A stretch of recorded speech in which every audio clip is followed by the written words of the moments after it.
A grim end to a massive search this Thursday night. Pieces of the missing submersible found near the wreck of the Titanic. The debris is consistent with the catastrophic loss of the pressure chamber. What may have happened on the unforgiving ocean floor as 5 lives are lost? And could this have been avoided? We speak with an expert who warned about OceanGate's experimental approach. Gone in an instant. Those who died in the Manitoba bus crash are identified. Hearts are broken, families are grieving, the community is feeling immeasurable loss. Plus, hope in a time of war. We revisit a Ukrainian village more than a year after Russia invaded, how people have found a way to keep living.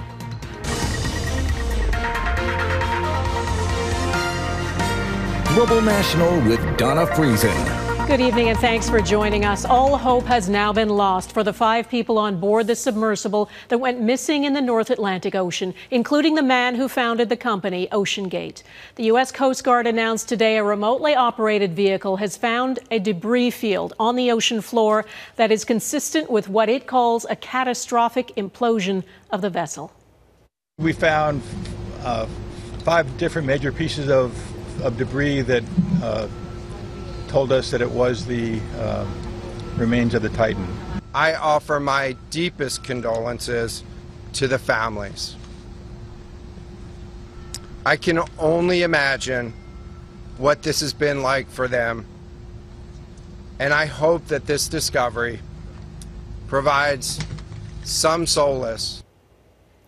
The Titan submersible, seen here in 2021, launched on Sunday bound for the wreck of the Titanic that lies almost 4 kilometers under the surface. A trip wealthy patrons on board paid hundreds of thousands of dollars for. Contact was lost 1 hour and 45 minutes into Sunday's dive.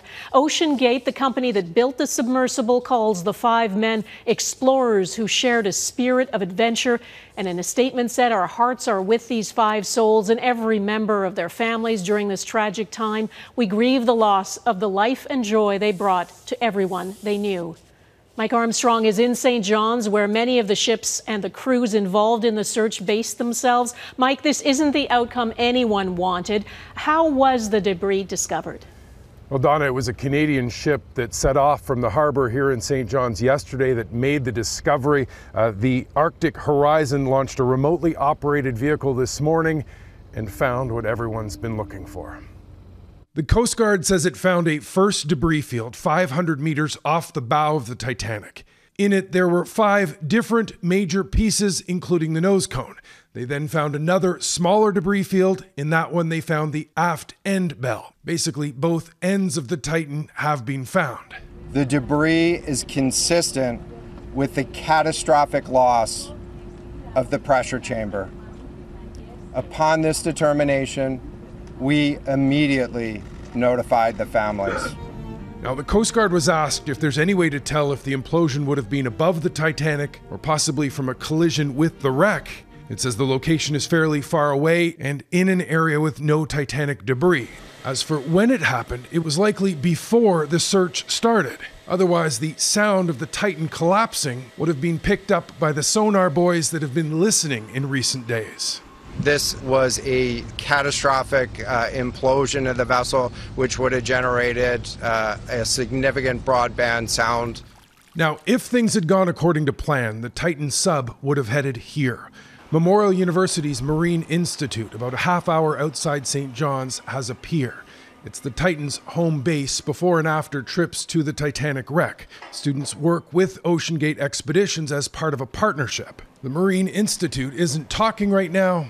Oh gosh, everybody I know is. For locals, it's the only thing they're talking about. Anything happening on the ocean is very important to everybody here. It's lifeblood for most Newfoundlanders and Labradorians. The company that ran the tours issued a statement after the announcement the men were lost. It says, quote, "These men were true explorers who shared a distinct spirit of adventure and a deep passion for exploring and protecting the world's oceans. Our hearts are with these 5 souls and every member of their families during this tragic time. We grieve the loss of life and joy they brought to everyone they knew."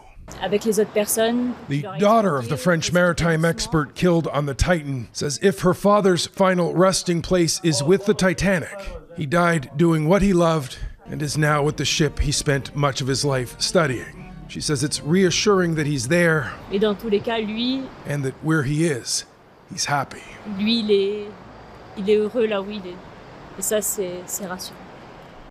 Now, the Coast Guard was asked about the possibility of recovering remains from the 5 men. That is not a question that they wanted to answer. At the depths where they were and the incredible pressures that there are down there, there would sadly be almost nothing left. Dawna. Mike Armstrong in St. John's, thanks. There are lots of questions about what went wrong and about the vessel's safety. It wasn't certified. Systems had malfunctioned on previous dives. The ocean floor at such depths as where the Titanic lies is an unforgiving place. Eric Sorensen is looking into that part of the story. It's been an amazing engineering feat. It was 5 years ago that Stockton Rush christened the Titan, described as the largest pressure vessel ever made.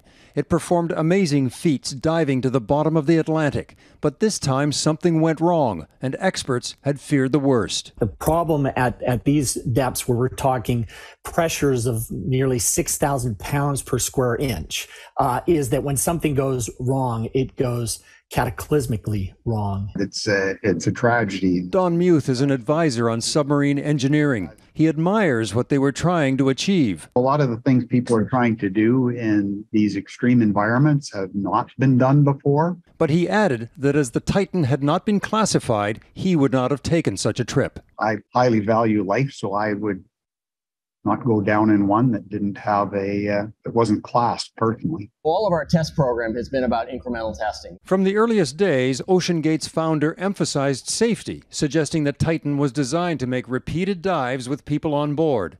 But it was openly called experimental. It had not been certified by regulatory bodies in the U.S. or Canada and was operating in international waters. This was an innovative new design utilizing carbon fiber for a hull with a titanium plug end cap. That was new and unique. It wasn't something that had been certified. That's a different approach than myself or others in the community might have taken. Before the news broke, one scientist was already calling for an investigation. OceanGate should be shut down, investigated to make sure that they took all the necessary precautions. We have to take a look at what the ship was able to do. Was it properly tested? Was it properly designed? Memorial University's Ken Leday was holding out hope, but as the tragic outcome was breaking, new questions arose. There's a lot of factors that could have potentially compromised the structural integrity. Certainly there's going to be a lot of attention to what the standards are going to be for any future visits to that site.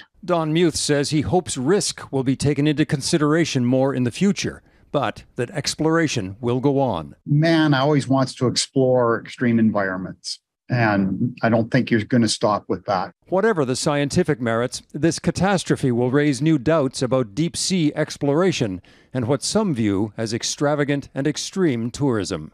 Eric Sorensen, Global News, Toronto.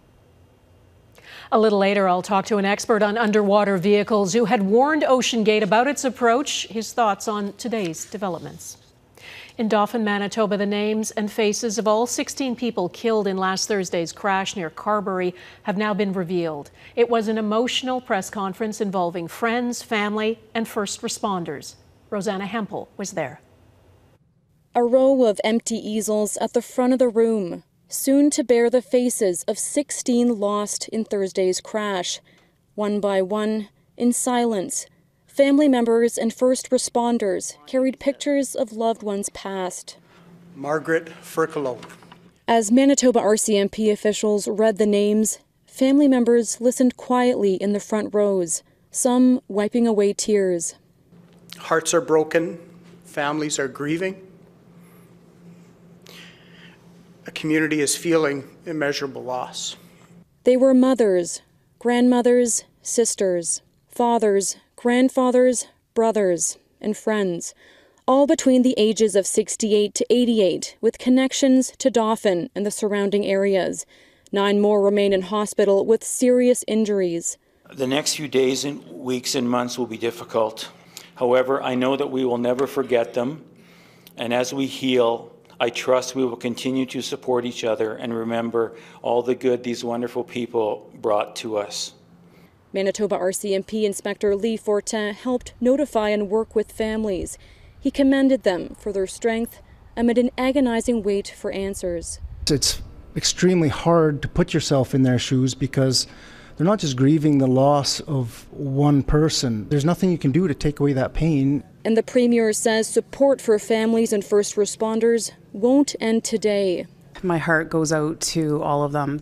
Superintendent Jeff Osmondson says the main thing that's helped him cope is how everyone came together.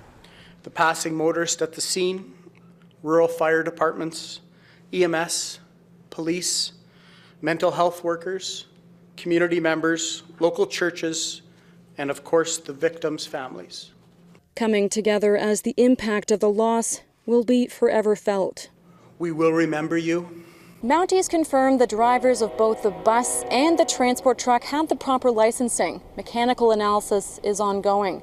Meanwhile, Dauphin's Ministerial Association is hosting a public memorial service at the Ukrainian Orthodox Hall tonight.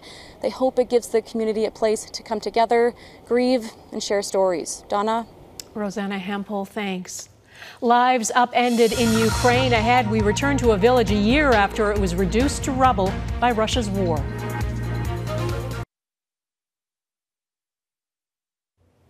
Ukraine has attacked a key bridge connecting the south to Russian-occupied Crimea.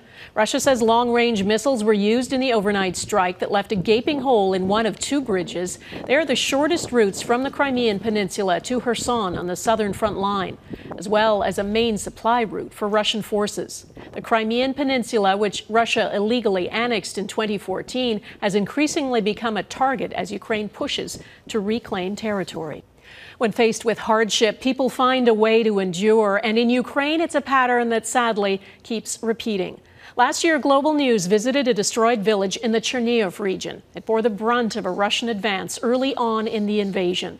Crystal Gamansing and video journalist Braden Latham went back there recently to see what's changed and how people are coping since Russian forces retreated.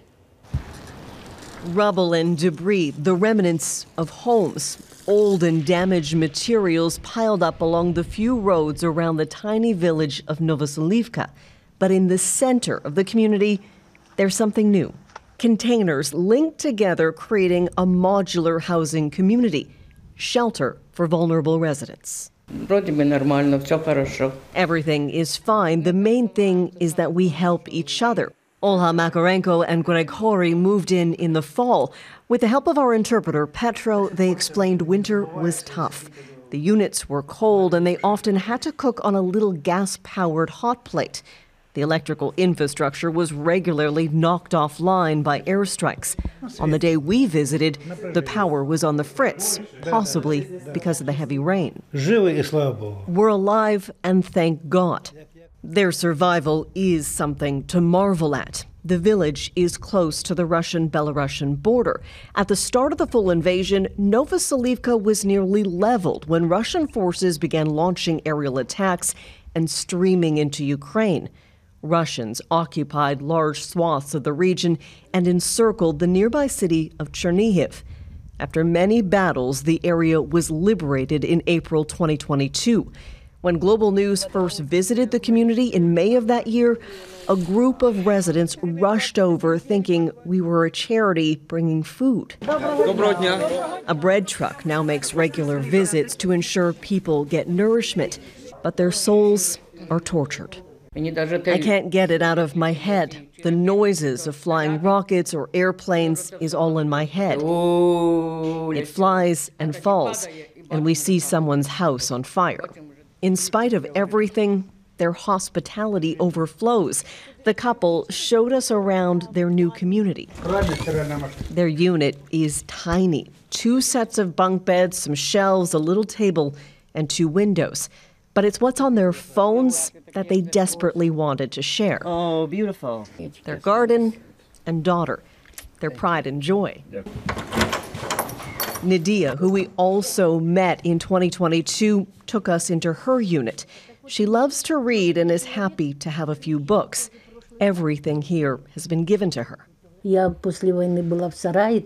It's better than nothing, she says. In the summer, I lived in a barn. She's originally from Siberia, but she's called Ukraine home for the past 50 years. Tears streak her face as she talks about what she terms the Russian policy and the suffering it's causing Ukraine. This is what's left of Nadia's home. She wasn't here when it was hit by a rocket. She's nearby and every once in a while stops in to cut some fresh flowers. Building a bouquet, she chats and smiles. She can visit, but it can't compare. She's homesick. Just across the road is where Olha and Grigory once lived. They also return regularly to tend to their garden. Being so close to their old lives brings solace and sorrow. They still don't know when or if someone will help them rebuild, but they're grateful to have a place to sleep and that they're able to stay close to their neighbors. Crystal Gamansin, Global News, Novoselivka, Ukraine. Extreme weather in the U.S. Coming up, the intense hailstorm that injured dozens of concertgoers in Colorado.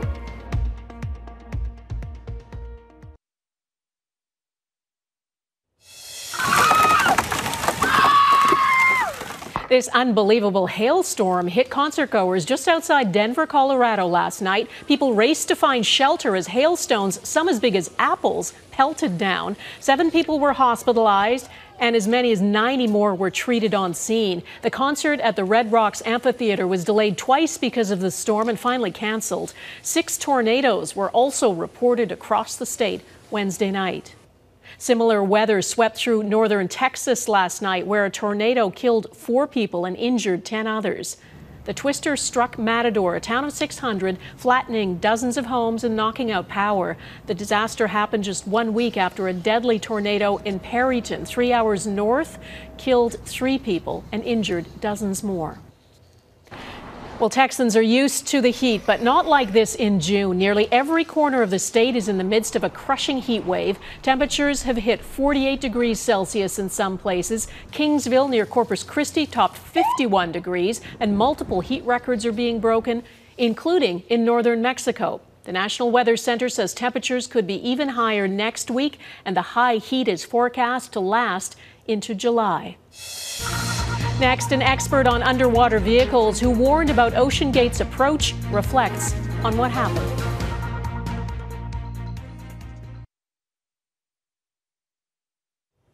Back now to our top story, the loss of the Titan submersible that had been missing since Sunday. The U.S. Coast Guard says a debris field has been found near the wreck of the Titanic, indicating the submersible with 5 people on board imploded somewhere on its journey into the depths of the North Atlantic. It's not clear exactly what happened, but back in 2018, dozens of industry experts warned of safety concerns. In a letter to OceanGate CEO Stockton Rush, they said they feared the experimental approach adopted by OceanGate could result in negative outcomes from minor to catastrophic. Will Khonen is a signatory to that letter. He's the chair of the Marine Technology Society, and he's with me now. Mr. Khonen, given what we learned today, those warnings sound prophetic.